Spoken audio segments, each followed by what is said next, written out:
Hi. So this is solo work with a bunch of co-authors. So yeah, I'm going to talk about implicit regularization in optimization and role in learning, and this is really something. I really think it's very important, and I hope to convince you it's very important. And I've been developing both, thinking of that from the learning perspective. Today, I'm going to focus more on the optimization perspective. This is work with a bunch of people over mostly the past 2-3 years. Most of the work I'm going to be presenting is these last two. Wait, how does that? Is there like this? Okay, these last two papers. One with the Surya Gunsakar, who is here, I think. Here, Blake Woodworth and Srinath Banjarpalli in TTI, and Benham, who just moved to IS, and then another paper with Daniel Sudri and Elad Hofram from Technion. But many of the examples I'm going to show are also taken from previous work for collaborators from TTI and from Berkeley. So the place I want to start is actually, I'm actually curious. So I gave a talk in this auditorium in the previous program, what's that called? I'm going to start exactly the same place to start there. I'm just curious, how many people were in that? I know some of you were in that talk, right? Okay, so don't worry. There will be some new stuff because I know you remember everything from that talk. But I want to start actually in the exact same place. And this is an experiment I really like because we don't understand it at all. So what we did here, we trained a neural net. We trained a bunch of neural nets of different sizes. So the x-axis is the size of a network, so a smaller network, a bigger network, an even bigger network. And we trained it just by minimizing the training error with the actually conjugate gradient descent all the way to convergence.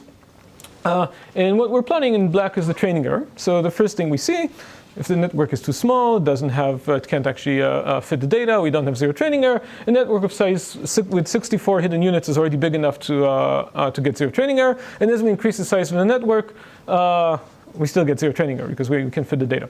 And the question is, of course, what happens to the test error? So initially, the test error drops because we can fit we can fit the data better and increase the network size. And the question is, well, what happens here? What happens when we look at networks that are larger than it's actually necessary to fit our data? Okay? So we're no longer decreasing the bias. We're no longer getting a better fit. We're no longer getting a better approximation error. But we're using a larger class with higher capacity. Yes. How do you measure the training error? What is this measuring? Okay, so this is actually looking at not we're looking here just misclassification error. 0-1 misclassification error. It's not actually a training objective, if that's what you're asking. But you'd get the same. So later on, I'll be returning to this distinction. Over here, you'd get exactly the same thing. But this y-axis is actually the misclassification error. Okay, so the question is, what happens when you look at larger networks?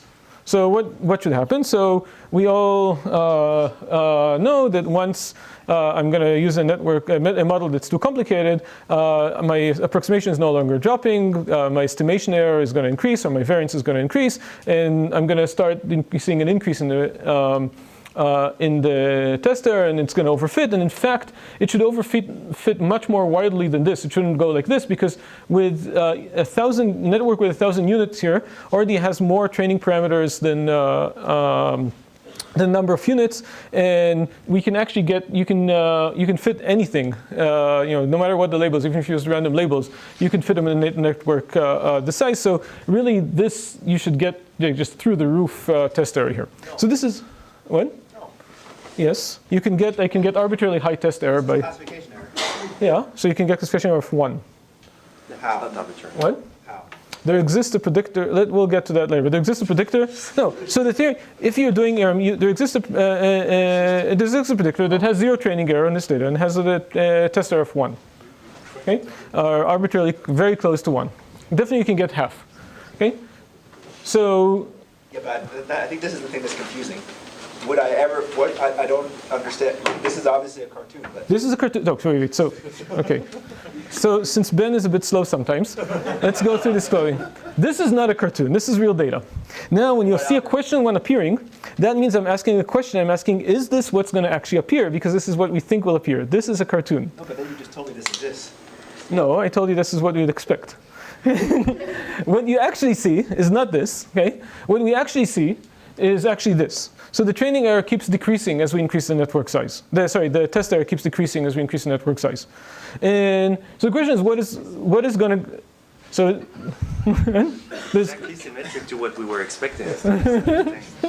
So this is actually real data, okay? This is actually real. This is not a cartoon. This is actually what we see. So there are two things here that are sort of very surprising and go against what we, if we just think of this, so we have a model and we're just fitting it by ERM, by minimizing the training error. One is that why is the training error continuing to drop here? I mean, there's no force that should be making the training error drop here. And the second is, why is it not like completely skyrocketing here? Why are we not overfitting wildly when we have a model class that has higher capacity than the number of samples we have, that they can, more parameters, the number of samples can fit anything, can shatter the data. We should not be getting any type of generalization here. Okay? Yes? Yeah, a question maybe a little bit off topic. If we do robust training, like we do make random perturbations to the input and so on, what do you think? So that's a form of regularization. And if you also included regularization, then I could have maybe understood this figure. So in fact, one explanation of what might be going on here, which is what we're getting here, is that what must be happening here is that somehow, even though what I told you we're doing is just minimizing the training error, actually that's not the only thing that's going on. And this is going to be the topic of this talk, that it seems that there's something else that's like happening here. Like, for example, I'm getting more robustness. Maybe I'm decreasing some norm or something like that. Okay, so let's try to understand it that way. And so this brings back. So when I showed this plot, I'm surprised nobody now mentioned this. Okay, so everybody expressed this looks a bit like boosting. Okay, so in boosting, in fact, almost 2 decades ago. Actually, 2 decades ago, people were kind of confronted with a similar type of strange behavior. You run boosting, and boosting brings a predictor that's increasingly more complex as you progress in iterations, because it includes more. So the classic understanding of boosting is in terms of sparsity, in terms of the number of base predictors, and number of rounds correspond to the number of base predictors. So you increase the number of rounds, you're increasing the complexity.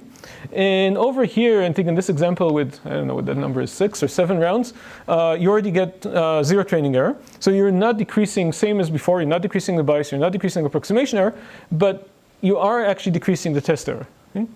And the explanation for it, and so people were puzzled by, why is this happening? I mean, why am I generalizing better, even though I'm using a more complex class? And the answer for boosting, I know, is Peter here, actually? Okay, so this is a paper by Peter Bartlett and Rob Shapiri and other co-authors. The explanation is what's actually going on here is the optimization, the boosting is actually an optimization algorithm.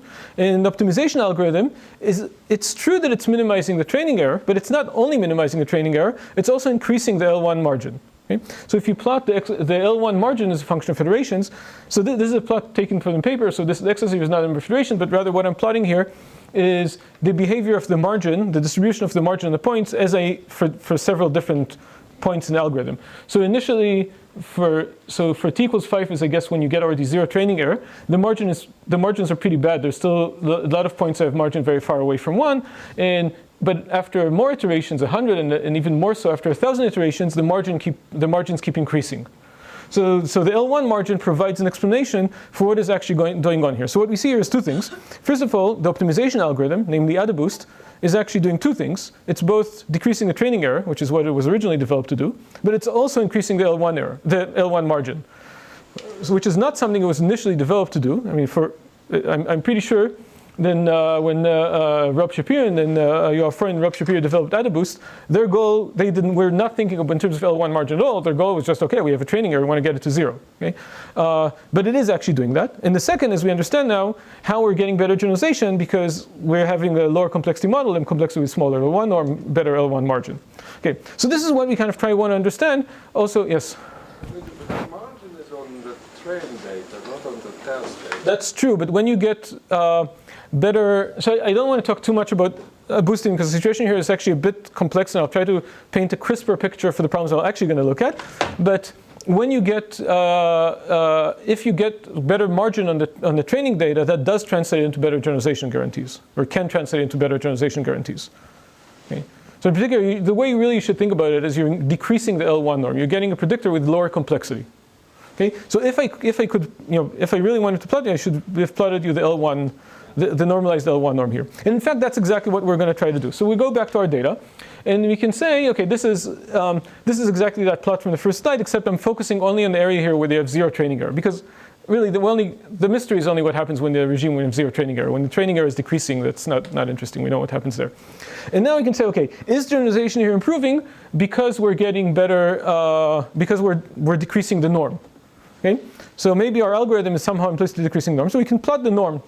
And if the norm is decreasing, we can say, okay, the complexity in terms of the norm is decreasing, and that's why we're getting better generalization. What's the architecture here? It's some 3-layer. It's very simple. It's very, very simple. Yeah, it's a neural net. So this is a. Okay, Ben, let me show it, and then you can ask this question in a second. Okay. So if I plot the norm, then the norm is actually. So this is the first thing we did.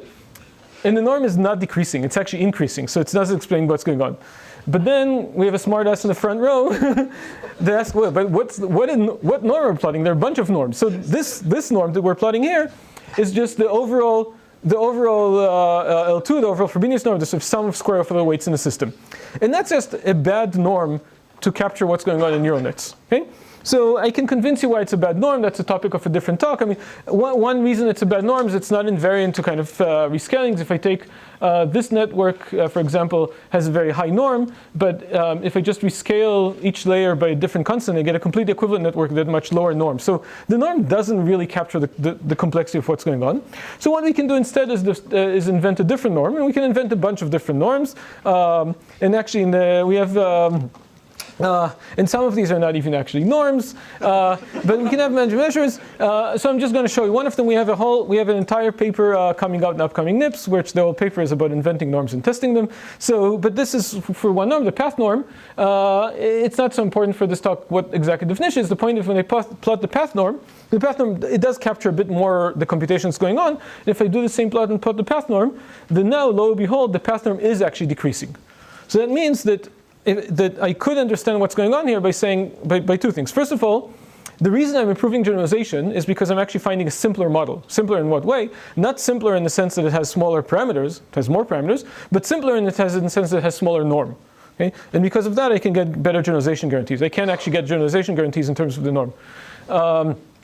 And the other thing is I can understand what's going on here when I have so that's very good. And then you can also look at another thing. So this is, do I have this slide here? Yeah. Okay, so this is especially for Ben. Ben and Moritz and co-authors, Sami and Juman, had a nice paper recently in which they showed how really you can, on these networks, you can fit, they do have a very high capacity. You take the same amount of training that you use random labels, and you can still fit the random labels, even though you're not generalizing. So now you can ask, okay, does the path norm really explain generalization in that sense? Okay, so what you can do is plot as a function of the training set size, take different training set sizes, and fit real data and fit junk. So you can fit both the real data and the junk. The real data is going to generalize well. The junk will obviously not. They both have the same complexity in terms of number of parameters, but now you can see what is the complexity of the resulting model in terms of the norm. And indeed, the norm for the junk, required to fit the junk, is increasing polynomially, at least from what you can see from this slide, increasing polynomially with the amount of label data we're fitting, which makes sense. This is path norm. Since we're fitting junk, we expect the capacity to increase with the number of examples. Whereas we're fitting real data, the norm kind of plateaus, which again makes sense because to fit real data, once we have enough capacity to fit our actual real distribution, we don't need to increase capacity when we increase number of examples. Why does that one go down and that one go up? Which one? Because the x-axis is different. The x-axis is completely different. Here the x-axis is number of hidden units, and here x-axis is training set size. Okay, that's why. Okay, it's two completely different plots. Size of the network, is it fixed for? Here it's 1,000. I think here. You maybe just keep. No, this is okay. These are completely different. Okay, wait. These two plots are for two completely different experiments. This is taking the network from Ben's paper, which is a much bigger and more complicated network. Okay, and this is for a very simple 3-layer network. Okay, so these top two plots don't confuse between them. But anyway, this is just a side point. Let's go to a more interesting question of, okay, what's going on here? So we said with 1,000 with already 1,000 units, I can we ran gradient descent, conjugate gradient descent, and what we found is this point that generalizes pretty well, has a 2% test error, and also has very small path norm. Okay, but the thing is that with 1,000 units and the amount of training data I'm using here, I actually can get. There are many ways. What we did was minimizing the training error. There are many ways of minimizing the training error for this amount of data and this network size. So in other words, there are many global optima of the training error. Remember, our training here is just minimizing the training error. Okay, and I'll show you here. So there's several others here. So for example, all these points here that I'm plotting, are global minima of the training error. All of them are zero error solutions, zero training error solutions. Okay, but many of them have very high path norm. In fact, most of them, in some sense, have very high path norm. And in fact, they don't generalize well at all. Okay, so they have, not only do they not have test error worse than half, they actually can get them to really have test error as close as they want to 1 in a sense, very close to 1. Okay? And so there's something special going on here, that what we said we're doing is just minimizing the training error, but we're not just minimizing the training error, because if we're minimizing the training error, then we could be choosing this point or this point or this point, which would not be generalizing well. What we're actually doing is minimizing the training error, and then also, something is causing us also to minimize the path norm. The question is, what's minimizing the path norm here? And then again, I'm not actually claiming the path norm is being minimized, but something related to the path norm probably. So it seems that we're gaining from a lot. What we did is just minimize an unregularized objective, and there's some regularization going on here. We're seems to be benefiting a lot from some implicit form for regularization. Now,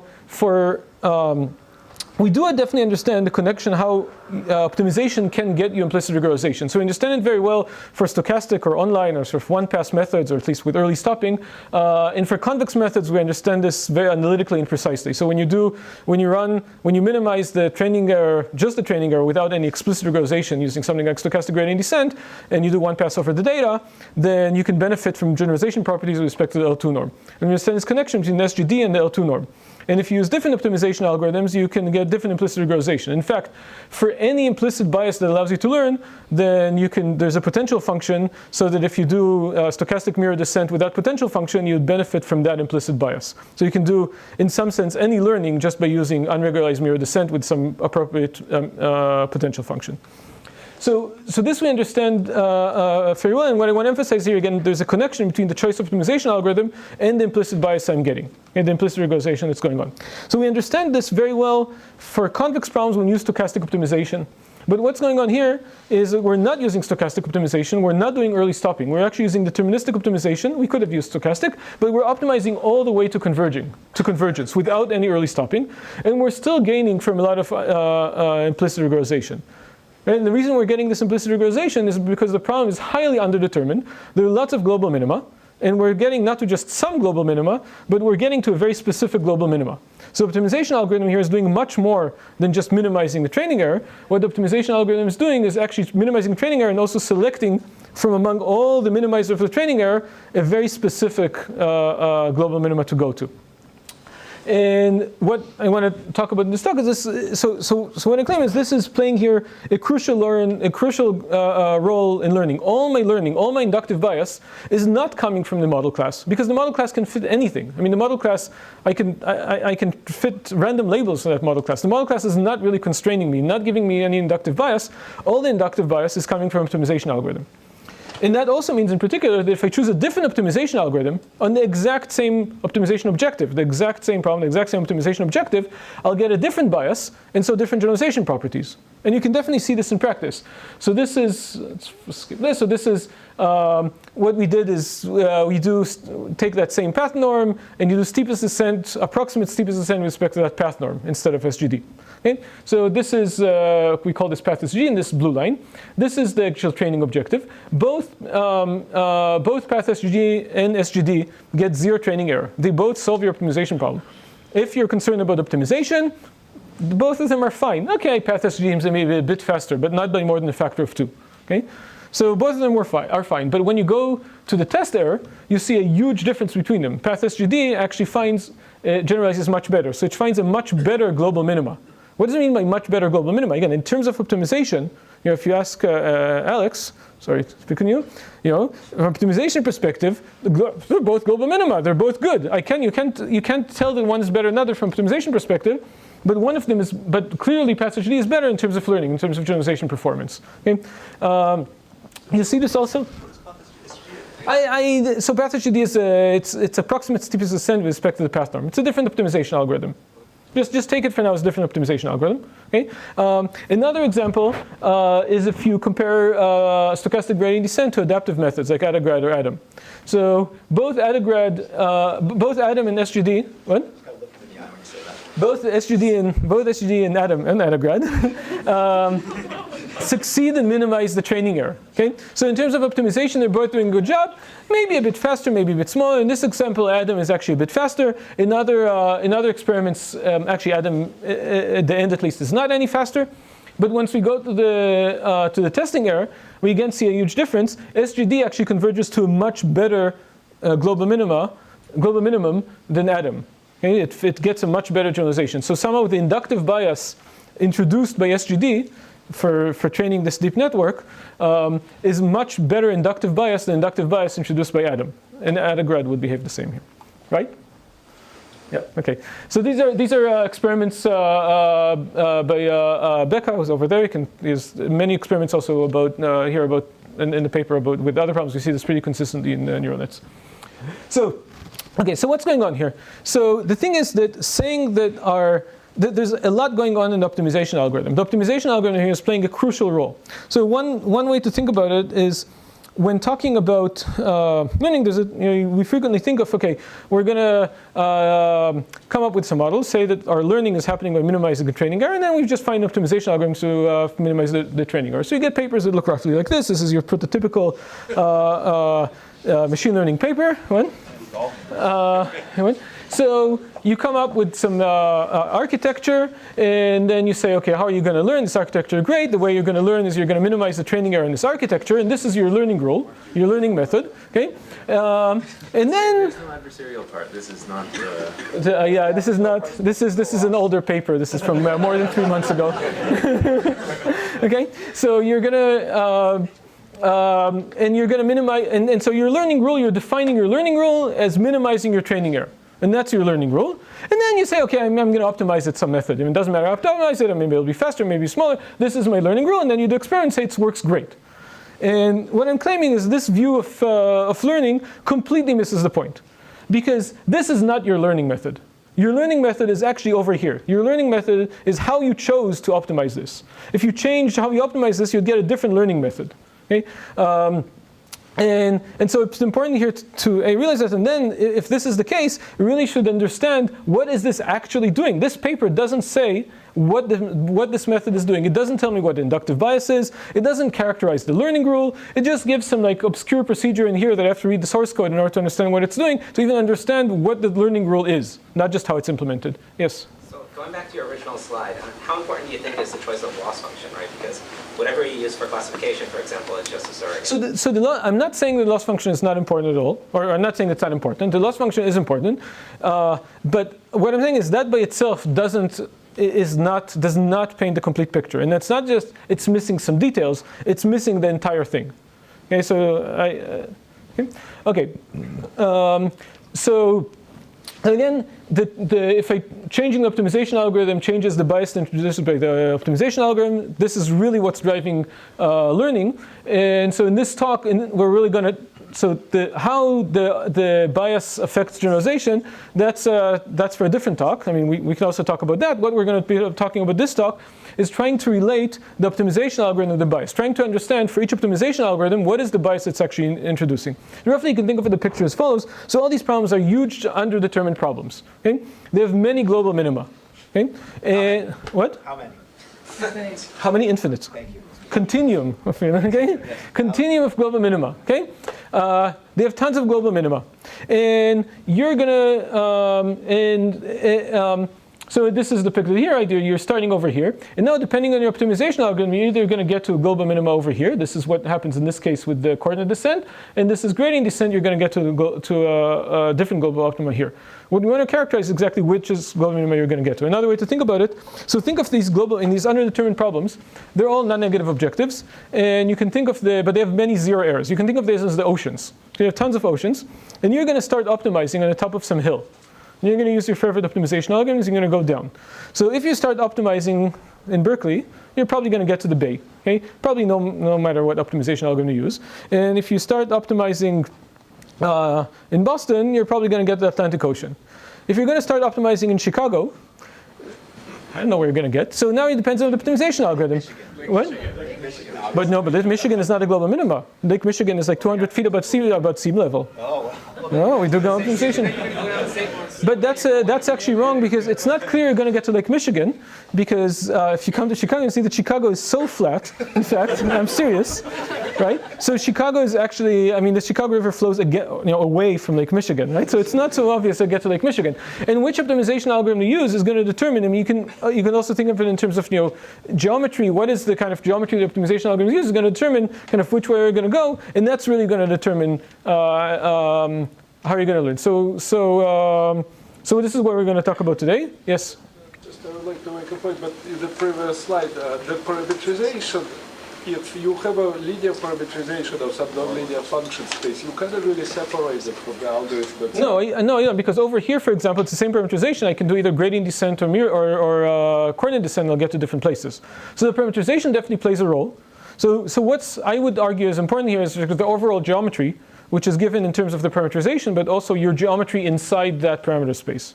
So you have to combine. So it's really, yes. Okay, but let's look at specific examples. So this is kind of the blabber part of the talk, and now I'm going to hit you with some equations. So what we're going to be looking at today is I'm going to show specific examples of optimization algorithms and trying to understand what their implicit bias is. So we're going to start with just linear regression. Okay, couldn't be simpler.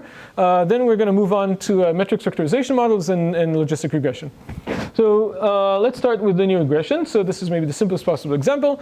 We're just underdetermined linear regression, squared loss. Okay, and the problem is underdetermined. There are many zero error solutions. What? Everything fine? Did I get something wrong here? Did I flip m and n? Oh, I flipped m and n. I'm sorry. M is much less than n. Sorry. I flipped m and n here. Okay, m is much less than n. So many fewer observations than dimensionality. And the question is, what happens when I optimize this with gradient descent? Where am I going to get to? So it's relatively easy to see that if I start at the origin and optimize with gradient descent, or any reasonable variant of gradient descent, momentum, conjugate gradient descent, BFGS, SGD, you name it, I'm going to converge not just to any global minima, but I'm going to converge to the minimum norm solution, minimum L2 norm solution. Okay? And we'll see a more formal proof of this soon, but basically what's going on here is that I remain in the span of the data, and the unique solution that's in the span of the unique global optimum that's in the span of the data is exactly a minimum norm solution. Okay, so this is exactly the type of theorem we would like. Okay, to characterize which global optimum a certain optimization algorithm reaches, even though there are many global optimum. Okay, so let's move on from simple least squares. We're still going to talk about simple least squares, but now we're just going to make this argument W a metrics argument. So we're talking about metrics least squared. Okay, so now you have a W and you have a linear objective over W, a bunch of linear measurements. You can think of it, the simplest way to think about it is metrics completion, where each one of these observations is just of a single entry. But you can also think of it as multitask learning or metrics reconstruction or your favorite linear problem with a metrics argument. And the problem is again going to be underdetermined. Did I get it right here? Yeah, I did get it right here. Okay, so the number of observations is much less than the size of the matrix, much less than n squared. Maybe roughly n. Okay, and so there are many global minima here, and there are lots of really trivial global minima. So if you think of metrics completion, right, this problem is like dead stupid. I mean, you can just complete the observed entries and impute everything to 0, or impute everything to 37, or whatever you want. Right? You can't. This is completely senseless. Okay, and actually that's what you get also here when you do gradient descent on W. So if I do gradient descent on W, I'm going to get for metrics completion problem. That's exactly what I'm going to get. Impute everything to 0. So that's no good. But instead of, we're going to still looking at exact same problem, but instead of writing it this way, I'm just going to write W as U times V. But I'm not going to constrain the dimensionality of U and V. So U and V are both full dimensional. So it means that this problem is completely equivalent to the problem I had before. Any metrics I can write as u times v. So I didn't change the problem.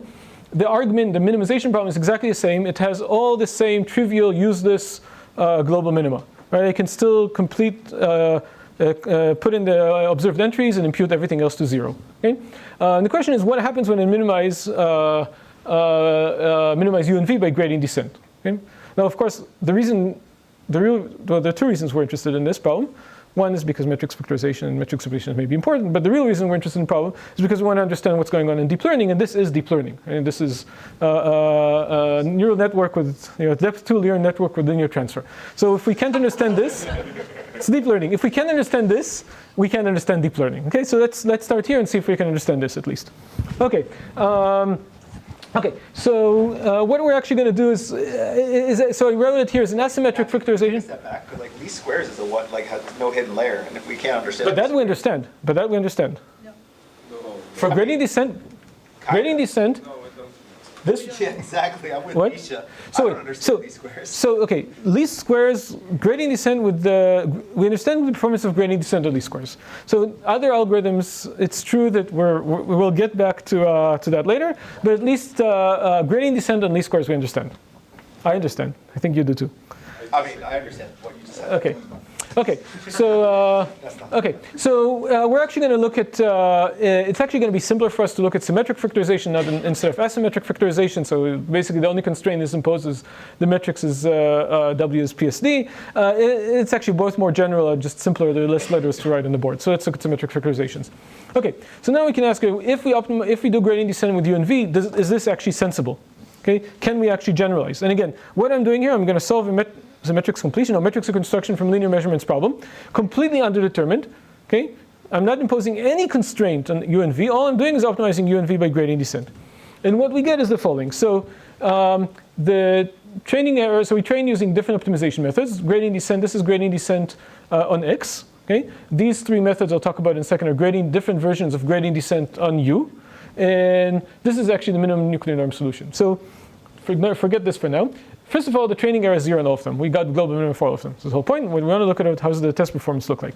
So gradient descent on X, we already know is really horrible. It gets you to really trivial global minima that does not generalize well.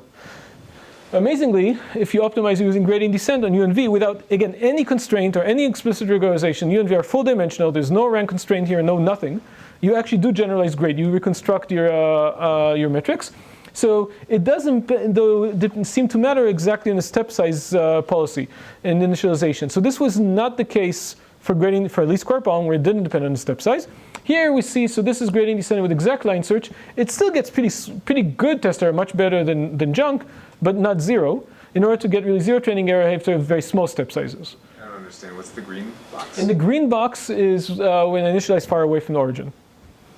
Okay, so both initialization matters and the step size. The tiny step size, but initialization far away from the origin. Okay. Not very good. Okay.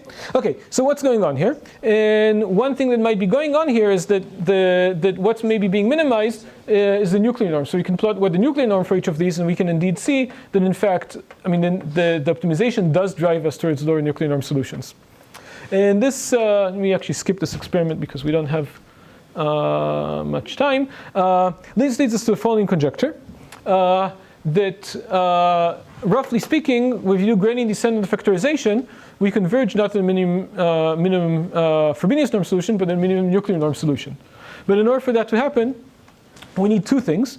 We need the initialization to be close to 0. Now the problem is we can't initialize at 0, okay? Because 0 is a saddle point, right? So we're not going to move anything. So we have to initialize close to 0, and we have to take very small step sizes. That's kind of the informal conjecture. Yes? W is equal to X.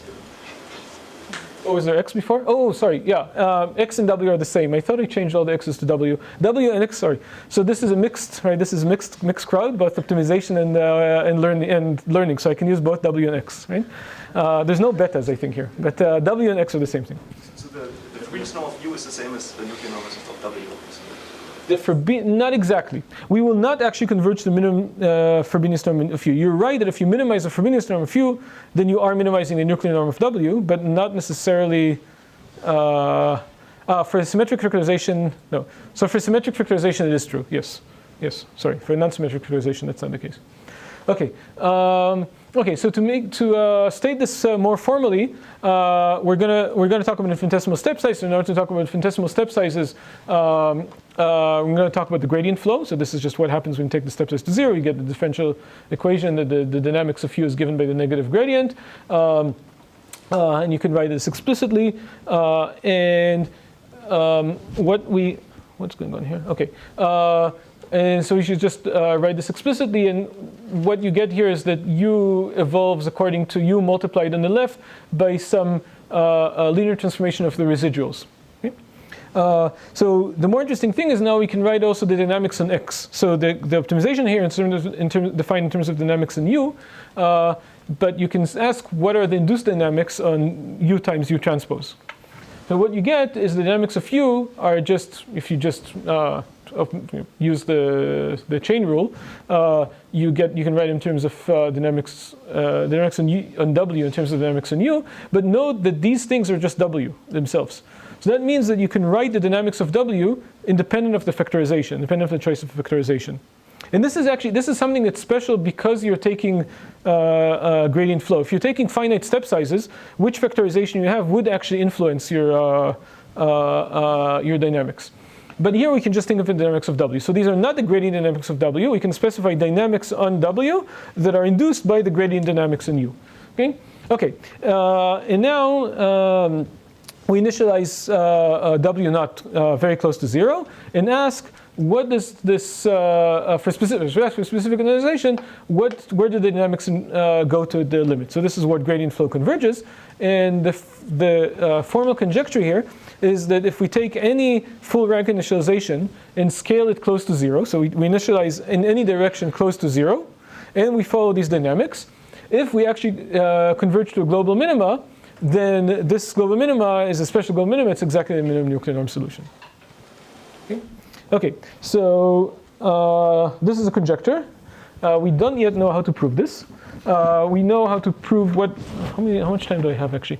Okay, we do know, so to give you a sense of how we might prove this, what we'll see is how to prove this for the case we can, which is when these AIs commute. Okay, so when the observation matrices commute. That's not a very interesting case in some sense. I mean, no interesting metrics problem is captured by this case. Alex is making a face, rightfully so. Okay, but it still gives us a suggestion of how we might go about proving this. And also, there is an interesting vector problem that is captured by this. So even this corollary thing is interesting. So suppose you're minimizing a vector least square problem, but it's not interesting? No, you said w and x is the same. Where's the x? There's no x here. Under the min? I'm sorry. Somebody should invent a PowerPoint macro that changes all the w's to x's. Okay, so what? LaTeX is that? Okay, so you have a vector least square problem, and we're minimizing it using gradient descent, but instead of gradient descent on w, we're going to parameterize w. Since we're interested in non-negative solutions, we're going to parameterize w as u squared and do gradient squared on u. So that's kind of a plausible way of solving a non-negative least squared problem. And if you do that, you actually converge the minimum. What this implies is that when you do that, you actually converge to the minimum L1 norm solution, right? The minimum L2 norm solution. Okay, fine. So I'm just trying to squeeze an interesting corollary out of a not very interesting theorem here. But the main point here is not to get this corollary, but really as a step to handling the general case. In the general case, I cannot offer you a proof. I can offer you a bunch of hand waving and some empirical evidence, and I will do the hand waving in a bit. And if you want the empirical evidence, you have to look at our paper. Okay, so how do we prove this? So to start, let's go back to this gradient descent on W, which is basically the vector case. And how do we prove here that we converge to the minimum Frobenius norm solution? So we're going to start at 0, okay? And we want to show that we could get to the minimum Frobenius norm solution. So the main observation here is that we said W stays always in the span of the data. Why is that? So we can define the manifold. And this is just, in this case, the manifold spanned by the data. And at any point we're at, the gradient is always tangent to this manifold. Okay, in this case, this manifold is just a flat manifold, it's just a subspace. And so the direction of the gradient flow is going to be always inside this, tangent to this manifold, which means the gradient path will remain inside this manifold. So we always stay inside this manifold. Okay? How we can leverage that? So we want to prove that we actually solve this optimization problem implicitly. So what we're going to do is just write the KKT condition for this optimization problem. Remember, this is not the optimization problem on which we're doing gradient descent. This is optimization problem on which we claim we implicitly are solving. So the KKT conditions in this case are just primal optimality, primal feasibility, and this dual condition that A nu equals W, where nu is the dual variable. Okay, so okay, so note that whenever we're on the manifold, okay, then W is equal to exactly AS. So S is always a dual certificate for this second KKT condition. So this is satisfied for any point in the manifold. And we know that gradient descent will actually converge to an optimum, and when it reaches an optimum, then we also have feasibility. So we satisfy both of the KKT conditions, and we can conclude that when gradient descent converges to a minimum of this problem, or in other words, whenever, note that the exact gradient dynamics here are not so important. What's important is just whenever I stay on this manifold, if I find any global minima on this manifold, it's going to actually solve be the minimum norm solution. Okay, this is a slightly overcomplicated proof for what we already knew, but let's see now how we can use the same approach also for our metrics problem. And let's start from the case with a single observation. Okay, so a single observation, then my dynamics are just given in terms of the residual times the observation times W plus W. Sorry, there's a T here. This should be AWT. Okay, and I can actually, this is just a differential equation I can solve explicitly, and the solution is given by this metrics exponentiation form. So it's metrics explanation of the observation times the initial point times metrics explanation on the other side, and how much exponentiate I have to just keep track of the residuals. But it turns out that this is not so important. What we're going to, again, look at the problem we want to solve and write its KKT conditions. So now we have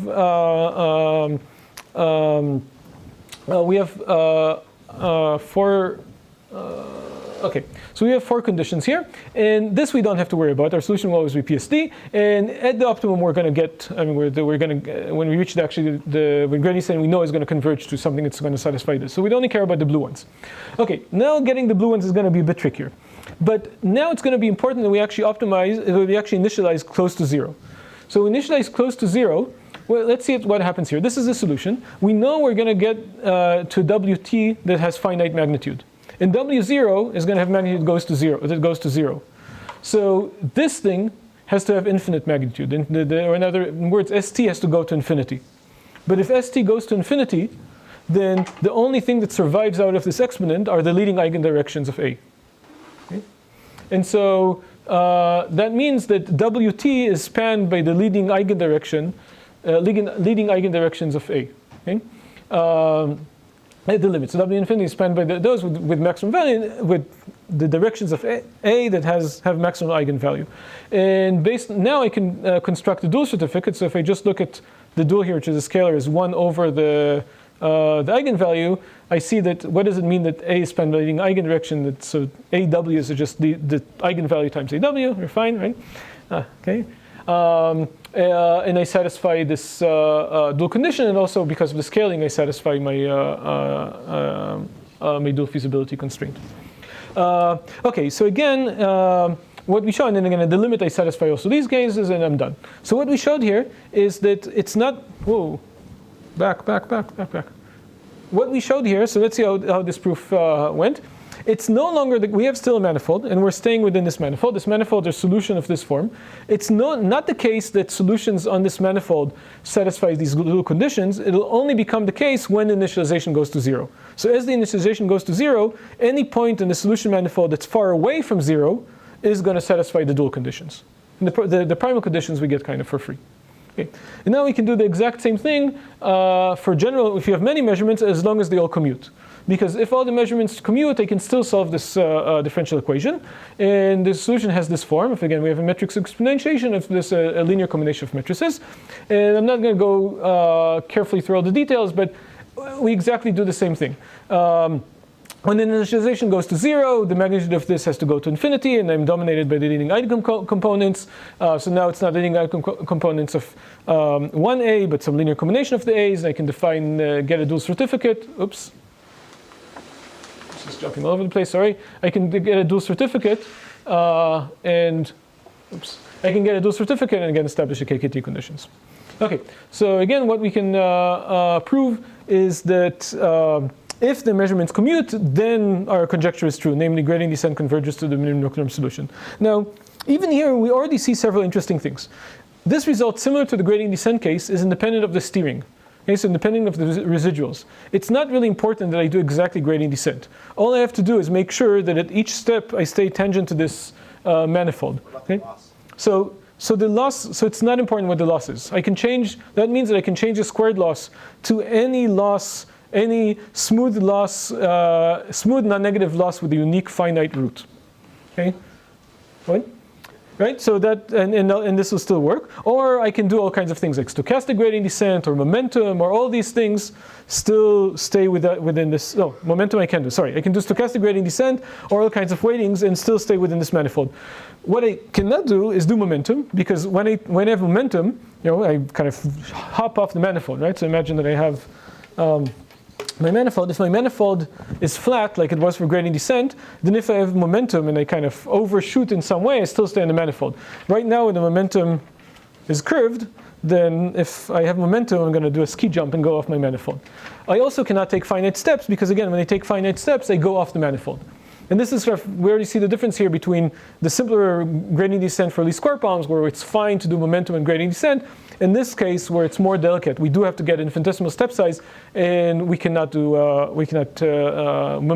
introducing momentum will actually change what we converge to. Okay, so this is what we can prove. What we really would like to prove is the general case. The problem in the general case, I can characterize the solution, and the solution is given by this time-ordered exponential. So the time-ordered exponential is kind of similar to an integral. So an integral is a limit of a summation. This is a limit of a product. And what we really would like to do is just put this product inside the exponent and make it a sum.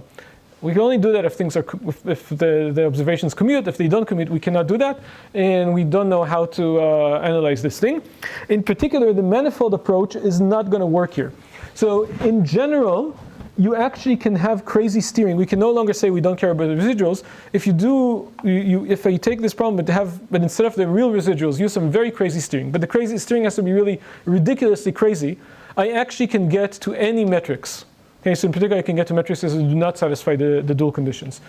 In practice, this doesn't happen. With any reasonable steering, either the correct steering from the residuals, or residuals taken from some other problem, or any other residuals you can possibly reasonably generate that is not ridiculously crazy, then once you get far enough from the origin, you do satisfy the dual condition. And this is what we suspect happens here, that roughly speaking, if the steering is not completely crazy, and then hopefully you can prove that the residuals are not completely crazy, then you actually get to a point that satisfies the dual conditions and is minimum nuclear norm solution. But we don't know, again, we don't know how to do this. So again, this is the situation now. We can prove this conjecture for the commutative case. We are hoping to prove it for the general case. Very recently, like yesterday, I heard from Tanguy Ma that together with his students, they actually made progress in the general case, but with a different proof technique, and under the conditions that the problem is generated by a low-rank matrix with incoherent measurements. So remember that everything we said we did not until now require that the problem is incoherent in any way or has some solution. We just get to say we get to the minimum nuclear norm solution. I didn't tell you whether the minimum nuclear norm solution is actually any good or not.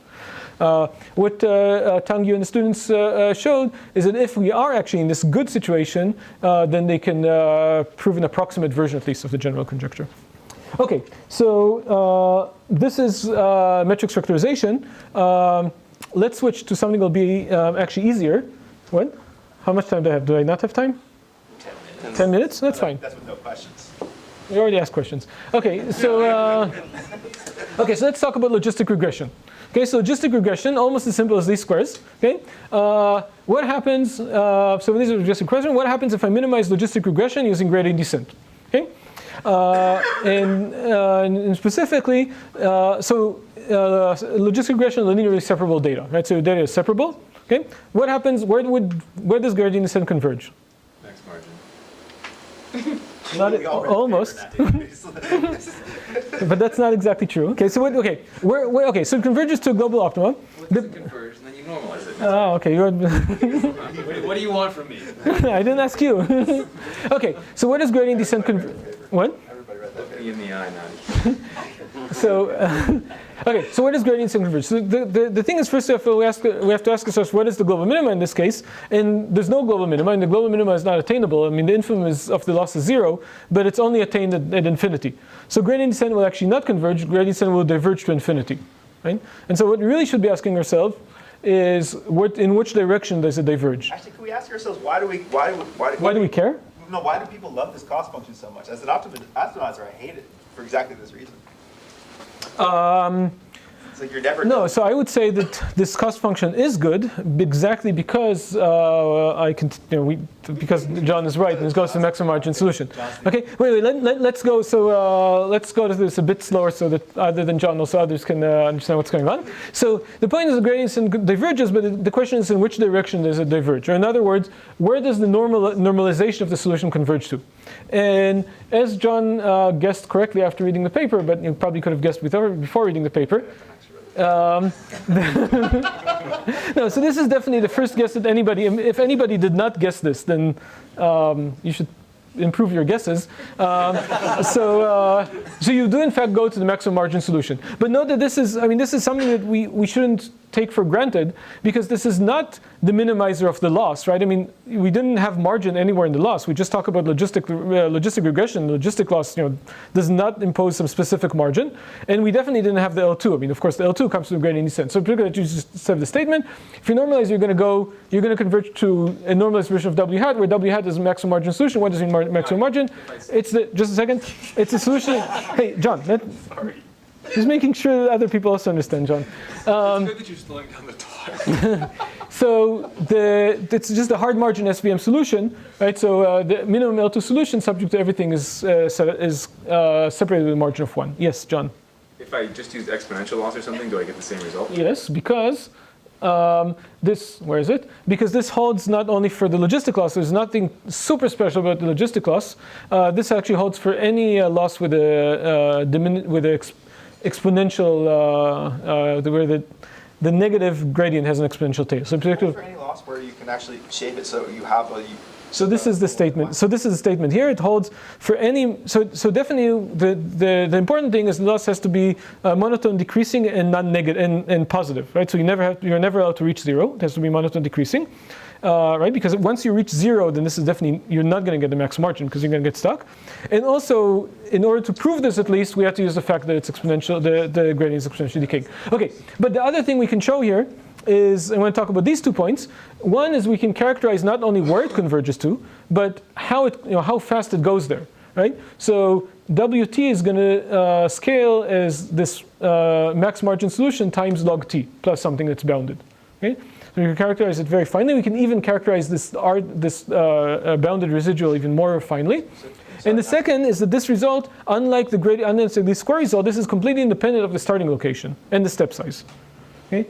Rho of t also is independent of the starting location and step size? Or just... Rho of t is what rho of t I need a slightly more conditions, and then what rho of t converges to. So what I can show just based on these conditions is rho of t is bounded. With slightly more condition, rho of t, I can tell you what rho of t converges to, and what it converges to is also independent of the step size and initial conditions. Do you know of the existence of an algorithm that would achieve this max margin solution? Sure. Considerably faster. Oh, of course. This is extremely slow. No, this is incredibly slow. But like, is there something like that's data efficient like SGD? No, this is extremely bad way of maximizing the margin. So let's get to that. Let's get to that. Okay. Let's skip the proof sketch and just get to the. So I think the interesting thing here, to me, the fact that it converges a max margin solution was not so surprising. I mean, if you give me one guess, also I would guess, like most of you, that I get to the max margin solution. It's still nice to see that it really holds in this broad generality and without requiring, like, doesn't matter initialization and the step size. But what was more surprising to me is the speed of convergence, which is very slow. So both in terms of how quickly we converge to the max margin solution, in terms of how quickly do we maximize the margin. Both of them behave as 1 over log t. And you should contrast this with how quickly the loss converges. So the loss converges as 1 over t, which means that the margin converges exponentially slower than the loss itself. Now this is very important because this tells us that when we're doing, the loss we actually use for training neural nets is actually logistic loss, or softmax, which is basically logistic. And what this tells us that even after the loss is extremely small, we still worthwhile to continue optimizing. And now we understand why it's worthwhile continue optimizing, because even after the loss is extremely small, we're still improving the margin, because the margin is converging much, much slower than the loss. And we see this. We can see this empirically. I'll take your question in a second. We can see this empirically.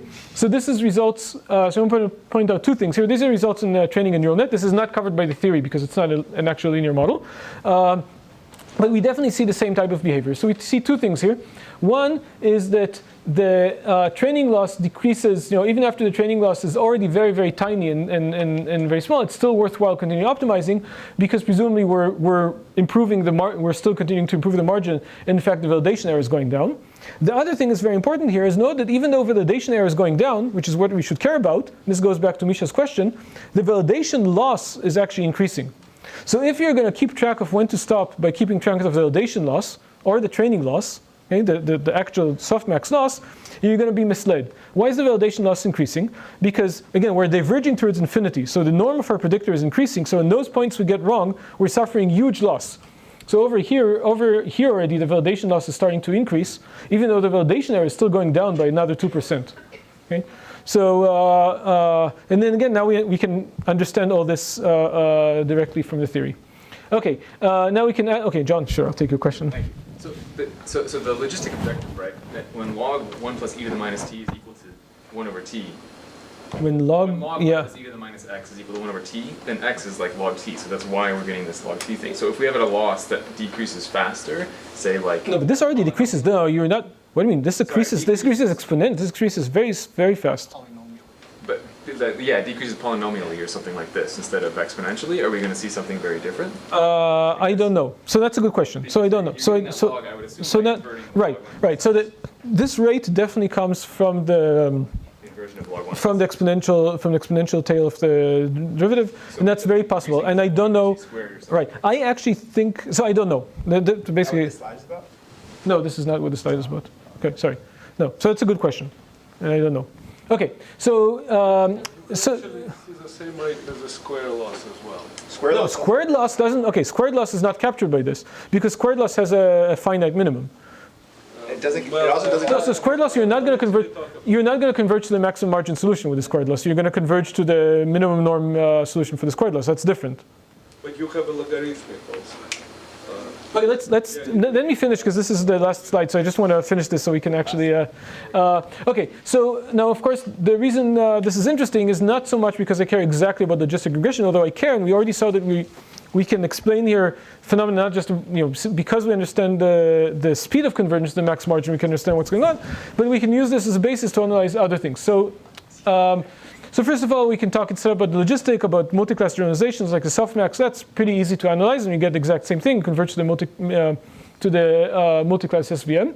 I can go back to the metrics factorization problem, and it seems it's actually, and instead of talking about the exact same problem, and instead of looking about the squared loss, talk about a logistic loss, and it seems that it's actually easier to understand this in this case. And again, we can kind of show that you converge here to the minimum nuclear norm solution with the prediction margin of 1. You can also extend this then from linear neural networks to nonlinear neural networks, so it becomes more implicit and a bit more famous. And you can also ask what happens with AdaGrad. So again, this convergence is not a special property of the logistic loss, it's a special property of gradient descent. If you minimize logistic loss with AdaGrad, you'd converge to something which is not the max margin solution. You'd converge to this red line, right? Unlike this blue line, which is actually the max margin solution. And you can again ask what does AdaGrad converge to on when minimizing a logistic regression problem on squared loss. John? Yep. You know, Ben's apologizing to me. apologize? No, it's a very reasonable question. That's a weird. It's a very reasonable question. I believe it's actually easily answerable. Okay, so and again, I want to emphasize here the differences between the squared loss and the logistic. And part of the reason I wanted to end with the logistic. Oh, this is the one after the last slide. One of the reasons I wanted to end with the logistic is because I think that it's actually, we've been working a lot about the squared loss, and when we started thinking about this metric circularization problem, we initially thought about, okay, what happens for when you minimize the squared loss? We do squared loss regression on the metrics argument, because that seems the most natural. But it's actually much harder. It seems that it's much harder to analyze than the logistic loss case. The asymptotics in the logistic loss case are actually, in some sense, easier, because you don't. Since you're going away to infinity, you don't care at all about what happens at the beginning. You don't care about initialization. You don't care about the step size. If you're running AdaGrad, you don't care about how all your gradients accumulate at the beginning. You can forget all that. All the asymptotics are given by the fact that you're going far away from the origin. So in some sense, it's actually easier to analyze. For squared loss, and again, it's nothing here special about the squared loss. I mean, what's special is for a loss that actually has a minimum at a finite place. Then you have to kind of do all the infinitesimal stuff yourself. You have to start talking about an infinitesimal step size. You have to start worrying about the initialization, what happens at the beginning. AdaGrad is a whole pain to analyze, because all the first iterations of AdaGrad are going to completely change what you can converge to. It's a much bigger pain to analyze. So it turns out that for these monotone decreasing losses, we get, it's, I think, a much better way of studying these questions. Okay, that was actually the last slide. I'm going to end here, and now Ben can continue asking me questions. Thank you. So we have maybe time for one question. No, no question. No questions. All right, so we'll take the questions offline.